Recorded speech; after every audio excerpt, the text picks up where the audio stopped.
रामकृष्ण हरी. नमो सद्गुरु तुकया ज्ञानदीपा, नमो सद्गुरु सचितानंद रूपा, नमो सद्गुरु भक्त कल्याण मूर्ती, नमो सद्गुरु भास्करा पूर्ण कीर्ती.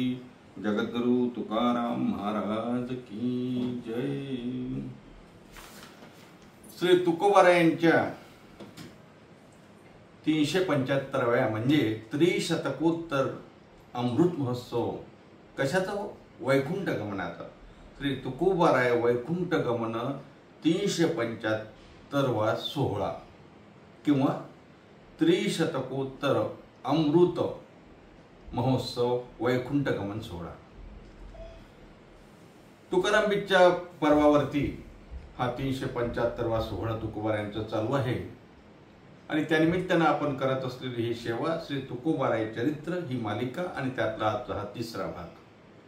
2 भागामध्ये चिंतन करताना पहिल्या भागामध्ये आपण तुकोबारायांच्या पूर्वजांचा इतिहास, तुकोबारायांचा अवतार आणि दुसऱ्या भागामध्ये चिंतन करत असताना तुकोबारायांचं लग्न, तुकोबारायांचं पहिलं लग्न, दुसरं लग्न, अनुकूल परिस्थिती, नंतर प्रतिकूल परिस्थिती आलेली, प्रतिकूल परिस्थिती याचा आपण विचार करत गेलो. तुकोबारायांच्या खांद्यावरती संसाराचा भार आला, बोल्लवा वारले, कणकाई वारल्या. तिकडे सावजी महाराजांची पत्नी वारली, सावजी महाराज निघून गेले आणि मग संबंध, घराचा ताण, संसाराचा भार तुकोबांच्या खांद्यावरती आला. हळूहळू संसारामध्ये प्रतिकूलता यायला लागली. होतं नव्हतं धनधान्य गेलं, शेतीवाडीमध्ये काही नाही, व्यवसाय बुडायला लागला आणि मग तुकोबाराय गाव सोडून कुठेतरी आपला व्यवसाय करायला लागले. मागच्या भागामध्ये चिंतन करत असताना तुकोबाराय कोकणामध्ये मिरची विकायला गेल्याची आपण कथा बघितली आणि त्या कथेमध्ये भगवंताने तुकोबारायला केलेली मदत, घरोघरी जाऊन तुकोबारायांच्या उधारीचे पैसे भगवंतानी आणले, तुकोबांना दिले. तुकोबांच्या सोबत भगवान शंकर आणि भगवान विष्णू परमात्मा म्हणजे पांडुरंग परमात्म्याने जेवण केलं. इथपर्यंतची कथा आपण बघितली. आता इथून पुढची कथा, इथून पुढचं चरित्र आपल्याला बघायचं आहे. तुकोबारायांच्या सोबत भगवान शंकर आणि भगवान विष्णूने जेवण केलं. भगवान विष्णू गुप्त झाले, भगवान शंकर गुप्त झाले. तुकोबाराय देहूच्या नगरीच्या दिशेने निघाले. सर्व पैसे, आपले मिरची विकल्याचे जे काही सर्व पैसे होते ते तुकोबांनी घेतले आणि तुकोबा निघाले. एक वाटेत ठग मिळाला, चोर मिळाला, लुच्चा मिळाला, लफंगा मिळाला, नालायक मिळाला आणि तुकोबारायांच्याकडे गेला. तुकोबारायांचा जो पैसा आहे असं त्याला कळलं आणि तुकोबारायांना फसवण्यासाठी गेला. पितळच्या कडीवरती म्हणजे अंगठीवरती म्हणा किंवा कडेवरती, आपण जे काय म्हणतो त्याला वाळे वगैरे काय काय असेल ते, असं वेढे वाळे काय असेल ते सोन्याचा मुलामा त्या पितळच्यावर चढवला आणि सोन्याची अंगठी म्हणून तुकोबारायांकडे गेला आणि तुकोबारायांना म्हणतो, तुकोबाराय अहो काय करू, मला खूप पैशांची जरूरत आहे हो, मला 250 रुपये, काय 250 रुपये असेल हो नसेल त्यावेळेची करन्सी जी असेल ती मला जरुरी आहे आणि आता माझ्याजवळ काहीच नाही. हे बघा माझी सोन्याची कडी आहे, हे तुम्ही घ्या आणि मला पैसे द्या. तुकोबाराय म्हणतात, अरे बाबा पण बरोबर आहे, तुझी कडी भारी आहे आणि माझ्याजवळ एवढे पैसे नाही. आता ते नकली, तुकोबाराय आपले असली.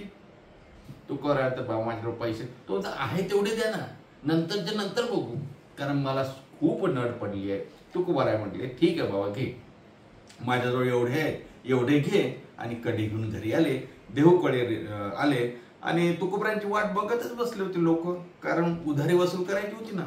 जसं एखाद्या कामगाराचा, एखाद्या कर्मचाऱ्याचा, एखाद्या MIDC मध्ये काम करणाऱ्याचा, एखाद्याचा कुठेतरी काम करणाऱ्याचा पगार व्हायच्या वेळेस बरोबर उधारी घेणारे बरोबर रस्त्यात बसले असतात. तसं तुकोबाराय गावावर येणार म्हणून काही लोक बसले होते, आपले पैसे त्यांना त्यांच्याकडून घ्यायचे होते. काय तुकोबा, काय व्यवसाय चांगला झाला का? म्हणे हो हो. मग काय द्या आमचे पैसे, हे घ्या ना, हे सोन्याची कडी घ्या, ही मोडा आणि येणारे पैसे आपण वाटून घ्या, उरलेले मला द्या. लोकांनी बघितलं, अरे वा सोन्याची कडी मिळाली. एकाने परीक्षा केली, एक सोनार होता, एक सुवर्णकार होता, एक सोन्याची परीक्षा जाणणारा होता. त्याने बघितलं ही सोन्याची नाही हो, ही पितळची आहे. लोक हसायला लागले. जिजाऊपर्यंत गोष्ट गेली. जिजाबाई म्हणतात, अरे तुकोबा, तुका काय चाललं रे तुझं? तुला वेड लागलं का? या काळ्याच्या नादी लागला, या पांडुरंगाच्या नादी लागला. तुझं लक्ष नाही, व्यवसायात लक्ष नाही, कशात लक्ष नाही, कसं करशील? लोक हसायला लागले. महाराज, शेवटी काय करायचं? संसार चालणार कसा? घरी अन्नधान्य नाही, लोकांचं कर्ज झालं. शेवटी आता कोणी नातेवाईकही पैसे द्यायला तयार नाही, उसनं कोणी द्यायला तयार नाही. शेवटी आमच्या जिजाऊ सावकाराकडे गेल्या आणि स्वतःची पत ठेवून त्यांनी 250 होऊन 250 रौप्य मुद्रा सावकारांकडून घेतल्या महाराज. आणि त्या तुकोबांना दिल्या आणि सांगितलं, तुकोबार आहे, हे बघ तुक्या, आता त्या काळ्याच्या नादी लागू नको, आता व्यवसाय कर. अरे मुलं बाळा पोचायचे कसे रे? मी संसार चालवायचा कसा? हे पैसे घे, तुला मीठ घेऊन देतो आणि बालेघाटामध्ये हे मीठ विकायला घेऊन जा. मिठाच्या गोण्या घेऊन दिल्या, काही पैसे दिले आणि सांगितलं मीठ विकलं की त्याचा गुळ घे आणि आता व्यापार कर. तुकोबाऱ्यांनी हो म्हटलं. महाराज भगवंताचं नामस्मरण करून तुकोबाऱ्या निघाले, बालेघाटामध्ये निघाले. मीठ विकलं, गुळ विकलं, पैसे जमा झाले. लोक बघायचे महाराज आता बरं चालू आहे तुकोबाचं. लोक आपला 2 नंबरचा धंदा करायचे, दांडी मारायचे, कमी द्यायचे, जास्त द्यायचे. पण तुकोबांचं आपलं सचोटीचं काम, प्रामाणिकपणा महाराज. जोडून या धन उत्तम व्यवहार आहे ना.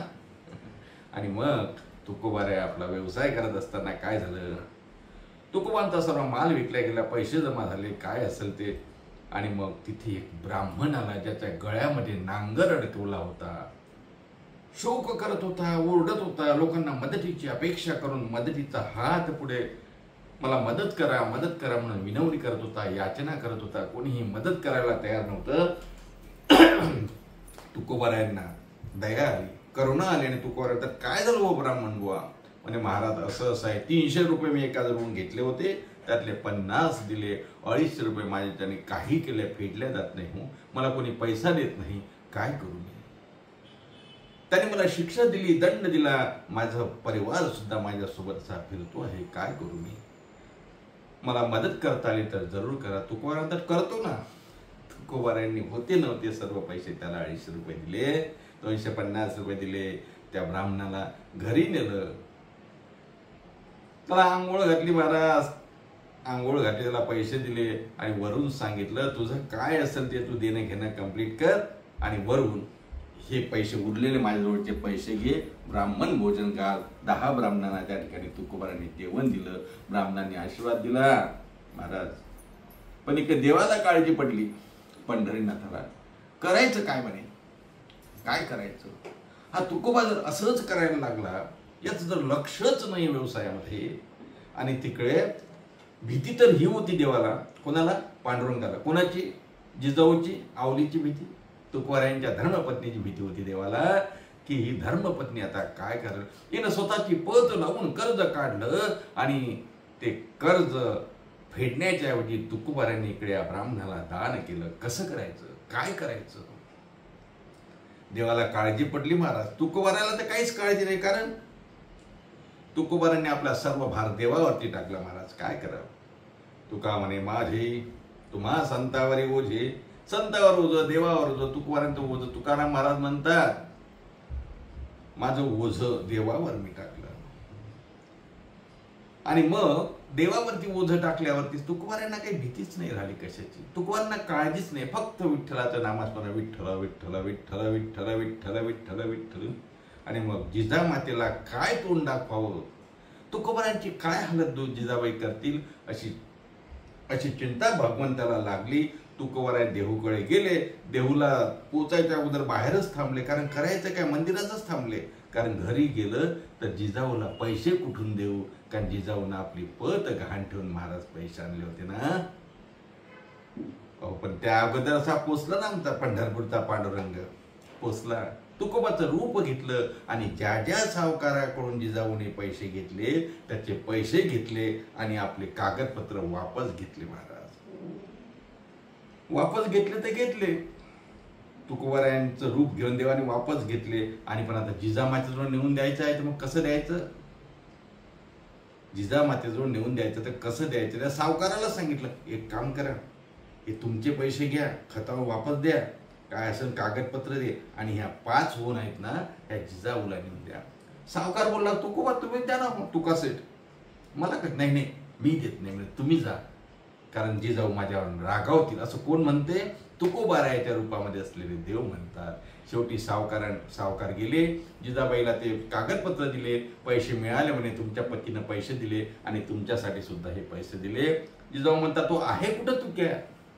म्हणे आहे तिकडे मंदिरात आहे. जिजाऊनं विचार केला, नेहमीसारखा हा तुका देवाच्या भजनात दंग शिल्याला संसाराचं काहीच पडलं नाही. असू द्या काही हरकत नाही, कर्ज तर फिटलं. नंतर काही दिवसांनी तुकोबाराय आले, 4-5 दिवसांनी वगैरे, आणि मग तुकोबारायांना खरी परिस्थिती समजली की असं असं झालं. तुकोबाच्या डोळ्यात पाणी आलं, देवा कशाला रे माझ्यासाठी एवढं करतो? अशा परिस्थितीमध्ये देव तुकोबारायांसाठी धावून यायचे, तुकोबाराय देवाचं भजन करायचे, अत्यंत प्रतिकूल परिस्थिती चालायची. असं सर्व होत असताना काय झालं महाराज? गुरंढोरं मेली, धनधान्य नाही, घरात काही नाही, उपासमार सुरू झाली, दुष्काळ पडला. आणि अशा प्रकारे दुष्काळ पडल्यानंतर गावातच दुष्काळ, जनावरांना चारा नाही, लोकांना खायला अन्न नाही, आणि तुकोबारायांच्या सारख्या त्या घरी तर काहीच नाही ना, काहीच नाही, काय करायचं? अशा परिस्थितीमध्ये तुकोबारायांची थोरली पत्नी म्हणजे रुक्मिणी आई त्या वारल्यात महाराज. असं वर्णन आलं आहे. तुकोबारायांच्या पत्नीला उपासमारीनं त्या ठिकाणी मरावं लागलं. वर्णन करताना एके ठिकाणी वर्णन आलं, स्त्री कन्न करिता मेली, स्त्री कन्न करिता मेली.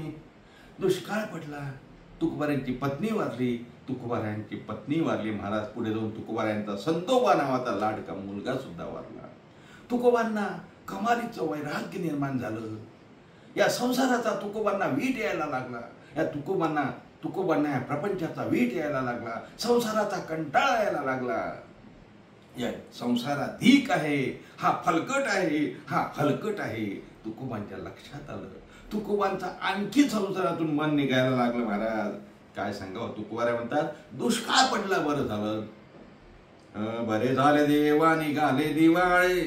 दिवाळा निघालं माझं, चांगलं झालं. बरे झाले देवा निघाले दिवाळे, बरे या दुष्काळे पीडा केली. दुष्काळानं पीडा झाली असं कुठे आणि कुठे पीडा केली आहे.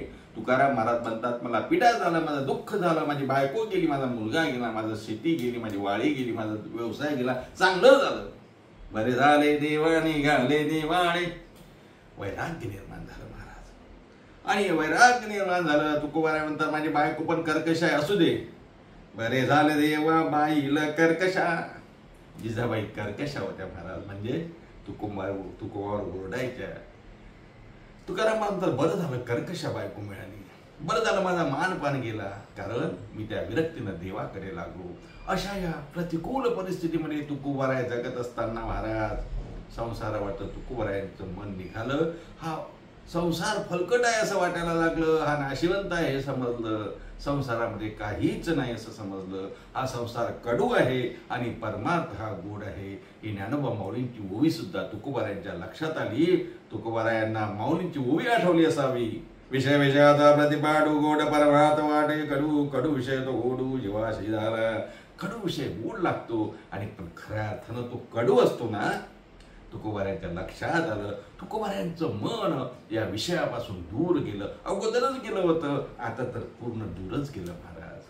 विठले हे चित्त प्रपंचापासून किंवा संसाराचा वीट आला, संसाराचा वीट आला, किंवा प्रपंच ओसरो चित्त तुझे पायी मुरू. देवा, अरे या प्रपंचातून मला दूर कर, या प्रपंचातून संसारातून मला दूर कर, असं तुकोबाराय म्हणायला लागले महाराज. तुकोबाचं संसारावर चित्त गेलं आणि शेवटी तुकोबांनी काय केलं? तुकोबाराय निघाले आणि भामचंद्र डोंगराच्या दिशेने निघाले. भांब पर्वतावर तुकाराम महाराज गेले. म्हणजे भंडाऱ्याच्या बाजूला जो भामचंद्र डोंगर आहे, भंडारा वेगळा आणि भामचंद्र वेगळा. भामचंद्र डोंगरावर तुकोबाराय गेले. तब्बल 7 दिवस तुकोबारायांनी डोळे लावून त्या ठिकाणी भगवंताचं, पांडुरंग परमात्म्याचं नामस्मरण केलं. परिणाम असा झाला अन्न नाही, पाणी नाही, काही नाही, डोळे बंद आणि फक्त एकच विठ्ठल विठ्ठल विठ्ठल विठ्ठल विठ्ठल विठ्ठल विठ्ठल विठ्ठल विठ्ठल विठ्ठल. परिणाम असा झाला, पांडुरंग परमात्मा त्या ठिकाणी प्रसन्न झाले आणि एक सापाच्या रूपाने त्या ठिकाणी तुकोबारायांच्या समोर पांडुरंग परमात्मा उभा राहिला. तुकोबारे डोळेच उघडायला तयार नाही. तुकोबारायांना दृष्टांत दिला, सांगितलं, तुकोबा मी तुमच्या समोर आलो दर्शन द्यायला. म्हणजे कोण? आणि मी पांडुरंग परमात्मा. तुकोबारा म्हणतात, कुठे आहे तुम्ही? म्हणजे मी तुमच्या समोर आहे सापाच्या रूपाने. तुकोबारा म्हणतात, मला सापाच्या, वाघाच्या, नागाच्या रूपाने तुम्ही नको आहे. मला हे माहिती आहे ईश्वर सर्वत्र आहे, जनीवनी आहे. हे जरी मला माहिती असलं, ईश्वर सर्व भूताना हे मला माहिती आहे, आणि हे सर्व जरी मला माहिती असलं तरी मला नको तो साप, मला नको वाघ, वाघातही दर्शन नको, सापात मला तेच दर्शन पाहिजे. कुठलं? शंख चक्र गदा, शंख चक्र गदा पद्म घेऊन विष्णू भगवंता मला ते दर्शन दे रे पांडुरंगा, मला ते दर्शन घेते. कुठलं? सुंदर ते ध्यान, तुझं सुंदर असलेलं रूप, ते दर्शन, तुझं चतुर्भुज रूप माझ्या समोर पाहिजे, मला नको हे नाग आणि वाघ वगैरे. देवाने सांगितलं, ठीक आहे तुकोबा, मी त्या रूपात येतो, पण डोळे तर उघडा. तुकोबांनी डोळे उघडले महाराज, आणि मग पांडुरंग परमात्मा समोर दिसतो आहे. तुकोबांचं पहिलं दर्शन पांडुरंग परमात्म्याचं भामचंद्रावर झालं. 7 दिवसाच्या तपश्चर्येनंतर ते दर्शन मिळालं. तुकोबारायांना आता पांडुरंग परमात्मा, प्रत्यक्ष पांडुरंग परमात्मा भेटले आणि तुकोबाशी बोलले, तुकोबा मागा काय पाहिजे ते? तुकोबा म्हणतात, देवा मला काहीच नको. काय पाहिजे रे? तू भेटल्यानंतर काय पाहिजे? एकच दे, तुझ्या नामाचा मला लढा लागू दे. सदैव तुझं नाम माझ्या मनामध्ये फक्त आणि फक्त तुझं नामस्मरण मला घडू दे, हेच पाहिजे. इकडे 7 दिवस झाले तुकोबारा देहूत नाही.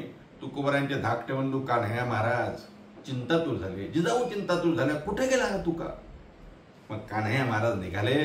तुकोबांना शोधता शोधता शोधता शोधता भामचंद्र डोंगरावर पोहोचले. भामनाथावरती पोहोचले आणि तिथे बघता ज्या वेळेला कान्होबा आहे तिथे पोहोचले, तुकोबा आणि विठोबा दोघांची भेट चालली होती.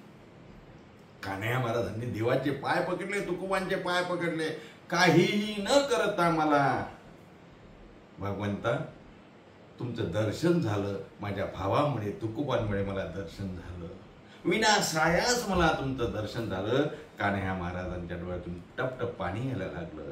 तुकोबा माझ्या भावा, किती रे तुझी भक्ती, वैकुंठाहून देव तुझ्या भेटीला आला, आणि माझंही किती भाग्य तुम्ही तुझा धाकटा भाऊ आहे, मलाही दर्शन घडवलं.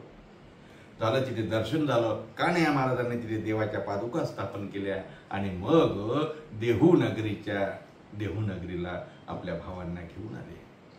तुकोबाराय आणि कान्होबाराय देहू नगरीला आले. इंद्रायणी स्नान केलं. पुन्हा आपली दिनचर्या सुरू झाली. त्या ठिकाणी दिनचर्या सुरू झाली म्हणजे काय सुरू झालं? देवाचं दर्शन, भगवंताची पूजा, नामस्मरण, हरिचिंतन, यापेक्षा दुसरं काय. आता मात्र तुकोबांचं हे पूर्वार्ध मागच्या, मी त्या तुकोबारांचा पूर्वार्धाचा जर विचार केला महिपती महाराजांच्या भाषेमध्ये, तर अंगठी प्रकरण, मिरची प्रकरण, त्यानंतरचं ते मीठ प्रकरण, त्यानंतर सावकाराचं फेडलेलं कर्ज, इथपर्यंत पूर्वार्ध आहे. आणि त्यानंतर भामचंद्र डोंगर वगैरे हा उत्तरार्ध आहे. या उत्तरार्धामध्ये प्रवेश करत असताना तुकोबारांचं भामचंद्र डोंगरावरचं हे भगवंताचं दर्शन हा महत्वाचा विषय आहे. आणि तिथून मग भगवंत तुकोबाच्या मनातून जायलाच तयार नाही. तुकोबारांना आता देवाचं दर्शन झालं. दुसरं मला सांगा, एकदा देव भेटल्यावर मग काय भेटावं महाराज, काय वाटावं? तुकोबारा आले खरे कान्हैयासोबत, पण आल्या कान्हैयाने म्हटलं, दादा आता काय करायचं? आता आपण व्यवसाय करू नये, लोकांकडे आपले खूप पैसे आहेत. वडिलांनी लोकांना भरपूर पैसे दिले होते, आपल्याजवळ ढिला आहे ना सर्व, कर्ज घेतलं लोकांनी, आपण मागू आणि आपण पुन्हा आपल्या संसाराला लागू. सर्व आहे ना, लोकांकडे आपलं कर्ज आहे. आता सुदैवाने लोकांना पीक झालं, त्यांच्याकडून मागून घेऊ. तुकोबारा म्हणतात, कान्हा, अरे कान्हैया, अरे कान्होबा, आता मला नको काही, आता मला लोकांकडून पैसाही नको, काही नको. कान्होबा म्हणतो, दादा असं कसं चालेल रे, संसार कसा चालवायचा? तुकोबा म्हणतो ठीक आहे, तुझं मी ऐकतो. आपण हे कागद जे आहे ना, कर्जाचे कागद हे अर्धे अर्धे केले. तुकोबारायांनी अर्धे कागद कान्ह्याला दिले, अर्धे आपल्याकडे घेतले आणि सांगितलं, कान्हा ते कर्ज तू वसूल कर, पण माझ्या हिश्श्याचं जे कर्ज आहे, माझा जो वाटा आहे ना, ते कर्जाचे कागद मला दे. तुकोबारायांनी ते कागद घेतले महाराज, ज्यात लिहिलं होतं, यांनी 25 होऊन घेतलंय, यांनी 20 होऊन घेतलंय, आणि एवढं घेतलं. सर्वांच्या कर्जाचं दप्तर, कर्जाचं रेकॉर्ड तुकोबांनी घेतलं आणि इंद्रायणीमध्ये बुडवलं. हिंदुस्थानाच्या इतिहासामध्ये सर्वात पहिले शेतकऱ्यांना कर्जमुक्ती कोणी केली असेल तर त्या आमच्या संत तुकोबारायांनी केले. म्हणून सर्वात पहिले शेतकऱ्यांची कर्जमुक्ती करणारा राजा म्हणताय का? अहो साधू होता. तो साधू म्हणजे माझे तुकोबाराय होते. आता अलीकडे आम्ही ऐकतो ना, कर्जमुक्ती कर्जमुक्ती कर्जमुक्ती. इथं घोषणा जास्त, प्रसिद्धी जास्त आहे, होते किती हे माहिती नाही. पण माझ्या तुकोबांनी कागदपत्र सर्व इंद्रायणीत बुडवले आणि या महाराष्ट्रातल्या दीनदलितांचं, या महाराष्ट्रातल्या गरजू लोकांनी ज्यांनी कर्ज घेतलं पण फेडू शकत नाही, त्यांचे सर्व कर्जमुक्ती करून टाकली. हे पहिले संत म्हणजे तुकोबाराय होते. आणखी पुढे जाऊन महाराज तुकोबारायांनी आता हे सर्वच संसारातलं टाकूनच दिलं नाही. आता तुकोबाराय फक्त आणि फक्त भगवंताचं भजन करायचे, काय येईल ते खायचं, जिजाऊने दिलं ते खायचं, पुन्हा आणखी डोंगरावर जायचं. आता तुकोबाराय भंडारा डोंगरावर जायला लागले. भंडारा डोंगरावर जाऊन एकांतवासामध्ये चिंतन करायला लागले. रोज जायचे, रोज वापस यायचे. आणि येता येता एकदा असं झालं महाराज, तिथे भंडारा डोंगरावर येताना काय ते नाव आहे बघा, काय कारंजा मावळ्या म्हणून काहीतरी गाव आहे. आणि एकदा असंच भंडाऱ्याच्या पायथ्याशी इंद्रायणीच्या जवळ तुकोबाराय भजन करत बसले. विठ्ठल विठ्ठल विठ्ठल विठ्ठल आपलं भजन करत बसले. शेतकरी आला आणि म्हणजे का रे तुक्या, का तुम्ही इथे काय भजन करताय? मग इथे केल्यापेक्षा आमच्या शेतात करा ना. हे बघा, शेतात कणस भरली आहे ज्वारीची आणि पाखरं येऊन खाऊन जातात. खूप त्रास होतो, खूप नुकसान होतो. तुम्ही तिथे जर बसला, तिथे जर तुम्ही माळा बनवला, तिथे जर रखवाली केली, तिथे जर रखवाली केली तर मी तुम्हाला अर्धा मन ज्वारी देईल 1 महिन्यात. तुकोबाराय म्हणते ठीक आहे ना, इथे भजन केल्यापेक्षा तिथे करू. चालेल म्हणे, चालेल. हे पाखरं राखा, मात्र पाखरं राखा. आणि इथे मग ते मचान, त्याला मचान म्हणतात बघा, 4 बांबू बल्ल्या लावायच्या, त्याच्यावरती ते काय मचान म्हणजे ते असं टाकायचं असते, गवत वगैरे टाकायचं, वर बसायचं आणि मग गोफण फिरून पक्षी उडवायचे. खेड्यापाड्यामध्ये चालते. आता आपल्या अलीकडे आता आपल्या मुलांना नाही कळणार या सर्व गोष्टी, नाही का? तेव्हा तुकोबाराय बसले महाराज, रखवाली करायला लागले. ठरलं अर्धा मन तुम्हाला ज्वारी देऊ. तुकोबारायांनी हो म्हटलं. तुकोबाराय तिथे बसले आणि भजन करायला लागले. इकडे जिजाबाई म्हणतात कुठे गेला हा तुका, आला नाही. म्हणून तुकोबारायांची मोठी मुलगी काशीबाई गेली. काशीबाईला तुकोबाराय दिसले. बाबा चला ना घरी जेवायला. तुकोबाराय म्हणतात नाही ग, मला येता येणार नाही, मी आता राखणदार इथे लागलो. 6 पायल्या ज्वारी आपल्याला मिळणार आहे. अर्धा मन, आता कुठे कुठे मनाचं माप वेगळं असेल, कुठे पायलीचं वेगळं असेल, पण 6 पायल्या समजा, 6 पायल्या ज्वारी मिळेल 1 महिन्याने. मी इथेच थांबतो. काशीबाई गेली. जिजाऊला सांगितलं. जिजाऊलाही आनंद झाला की काहीतरी कामाला लागला नवरा. जिजाऊने आपली भाकरी पाठवली. तुकोबांनी जेवण केलं आणि तुकोबाराय तिथेच थांबायला लागले महाराज. त्या माळावरती बसायचं, पाखराचं राखण करायचं. आता त्या शेतकऱ्याने सांगितलं होतं पाखराचं राखण करा. सर्व शेतावरती कणस आले होते. बाकीचे आजूबाजूच्या शेतावरती पण राखणदार होते. ते पक्षी हाकलून द्यायचे आणि तुकोबाराय बसले. त्या शेतावरती पक्षी यायचे, कणसातली ज्वारी खाऊन जायचे. तुकोबा म्हणायचे अरे वा वा वा, किती छान बघा, वा, माझ्याकडेच जास्त पक्षी येतात, खा खा खा. खाणं झालं की 12 वाजता म्हणायचे जा रे आता पाणी पिऊन या. पाणी प्यायला जायचे. पुन्हा आले की पुन्हा खात होते. पक्षी सर्व खायला लागले. रात्र झाली की तुकोबा जायला सांगायचे. तुकोबा म्हणायचे मला त्या शेतकऱ्याने सांगितलं ना राखण करा पक्ष्यांचं. मग पक्ष्यांचं राखण जर करायचं तर पक्ष्यांना खाऊ पिऊ घालावं लागेल की नाही. महाराज असं आहे, साधूचं हृदय असं असतं. सर्व भूतामध्ये परमात्मा असा त्यांचा भास असतो. त्यांना कुठेही बसलो. उलट तुकोबारायांना त्यात आश्चर्य वाटायचं. तुकोबाराय म्हणतात अरे काय पक्ष्यांचं कौतुक करावं तेवढं कमी आहे.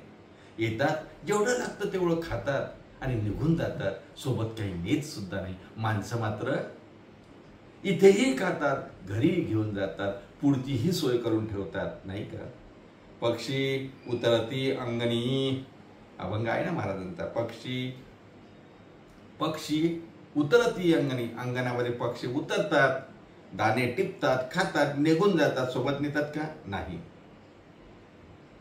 त्याप्रमाणे तुकोबाराय म्हणतात या पक्ष्यांजवळून घेण्याजोगं आहे हो. किती चांगले पक्षी आहेत.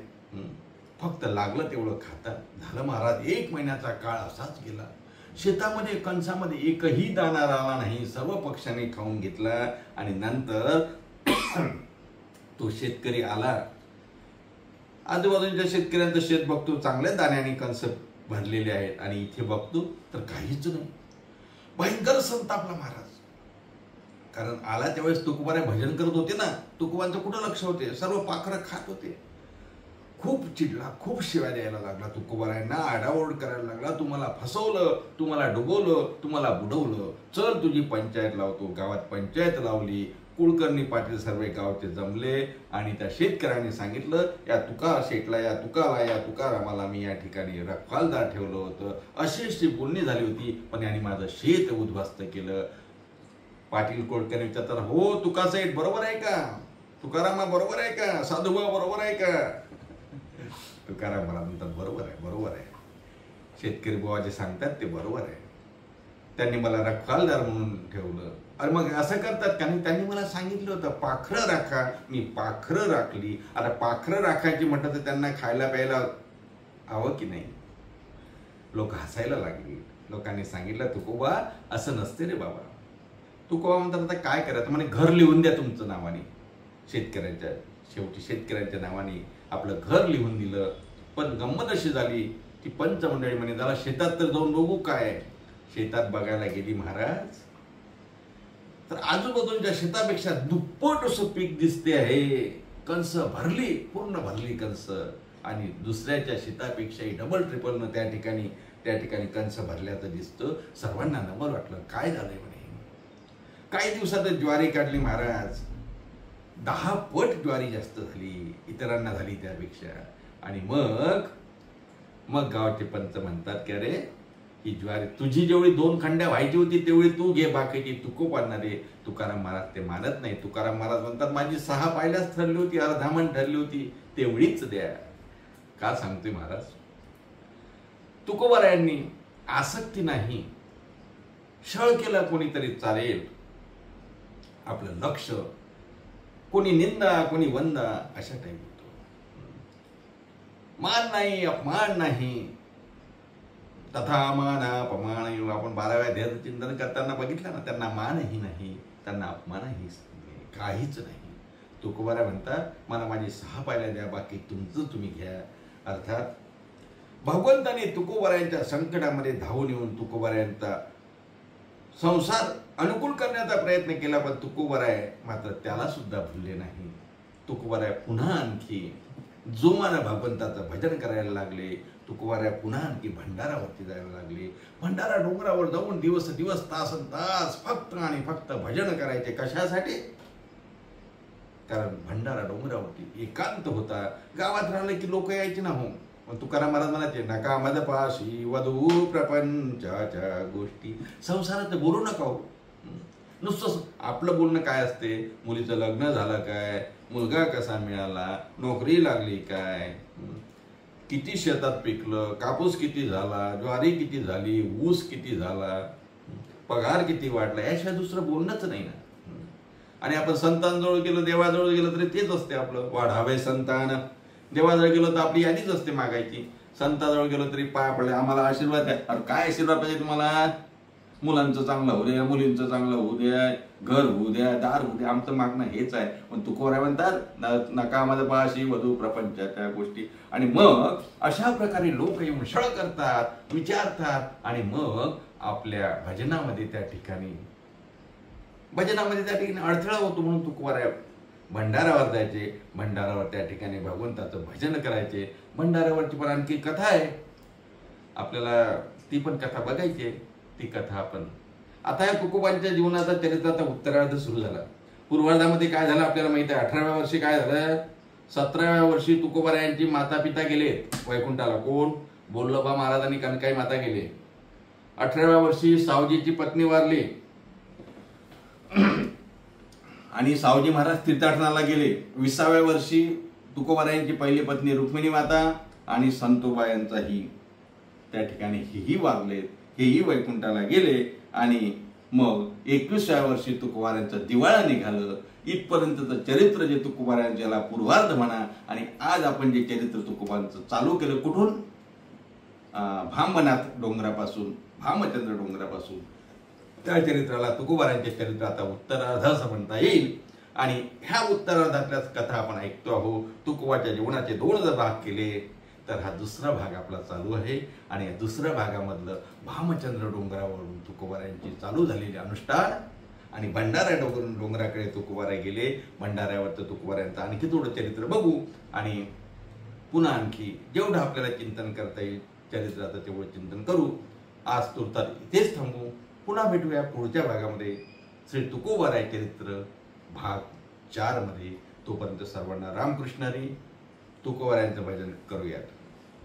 तुकाराम तुकाराम तुकाराम तुकाराम, तुकाराम तुकाराम तुकाराम तुकाराम, तुकाराम तुकाराम तुकाराम तुकाराम, तुकाराम तुकाराम तुकाराम तुकाराम, तुकाराम तुकाराम तुकाराम तुकाराम, तुकाराम तुकाराम तुकाराम तुकाराम तुकाराम तुकाराम तुकाराम तुकाराम. कुंडलिक वरदर विठ्ठल श्री ज्ञानदेव तुकाराम, दत्तात्रेय जनार्दन श्री एकनाथ माऊली ज्ञानेश्वर महाराज की जय. जगद्गुरु तुकाराम महाराज की जय. शांती ब्रह्म श्री संत एकनाथ महाराज की